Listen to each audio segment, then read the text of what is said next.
총 예수님께서 8가지의 자기 선언을 하셨는데 그 8가지 중에 오늘 7번째 이 선언이 독특한 이유가 있습니다. 여러분 말씀을 잘 읽어보시면 다른 7번의 그 선언에서는 예수님께서는 자신이 누구이신지만 알려주십니다. 오늘 7번째 선언에서는 2가지를 겹쳐서 말씀하십니다. 나는 포도나무요 그리고 너희는 가지니.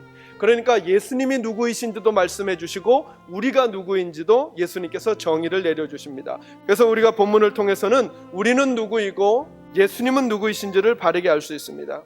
예수님이 누구인지를 밝혀주실 뿐만 아니라 우리는 누구여야 하고 우리는 늘 어느 자리에 있어야만 가장 복된 삶을 살아갈 수 있는지를 알려주시는 하나님과 우리와의 관계를 동시에 알려주시는 본문입니다. 그래서 본문은 그렇게 포도나무 대신 우리 주님과 가지인 우리들의 관계를 친밀하게 설명해 주심으로 믿음의 복이 어떤 것인지를 말씀해 주시고자 하는 것입니다. 첫째로 오늘 본문이 우리에게 주시는 교훈은 이것입니다. 하나님은 우리가 열매 맺기를 기대하신다는 것입니다. 하나님께서는 저와 여러분이 어떤 삶을 살기를 원하시겠습니까?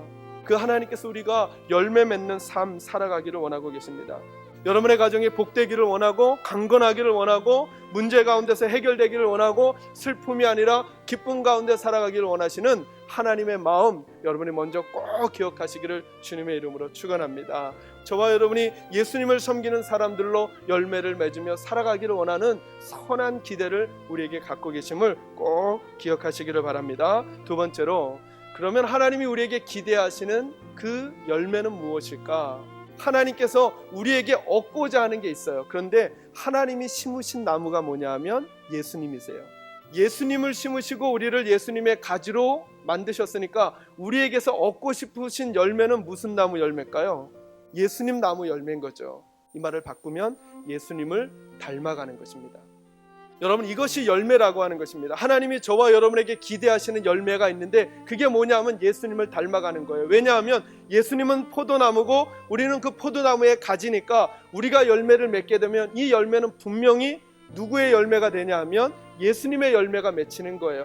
곧 예수님의 열매라고 하는 건 뭐냐 하면 예수님이 가지고 있었던 모습, 예수님의 말씀, 예수님의 생각, 예수님의 행동을 닮아가는 것, 이것이 우리의 열매라고 하는 것입니다.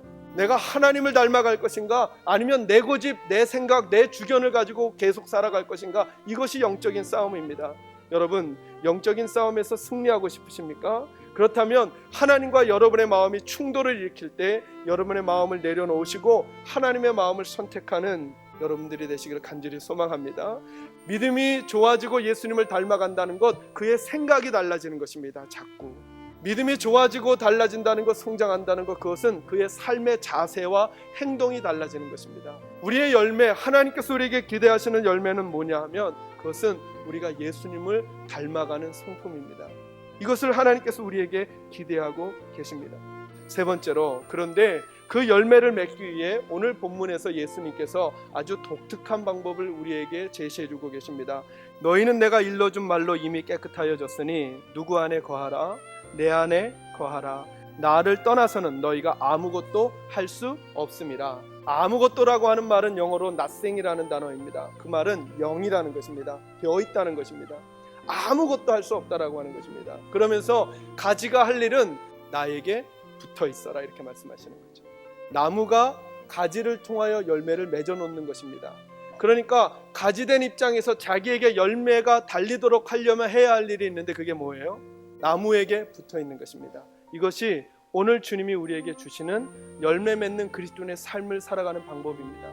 오늘날 저와 여러분의 문제 중에 하나는 뭐냐 하면 뭔가를 많이 하려고 하고 헌신도 하고 결단도 하고 작정을 하기도 하면서도 불구하고 예수님에게 붙어있는 그 일에 마음을 쓰지 않는다는 데 있습니다.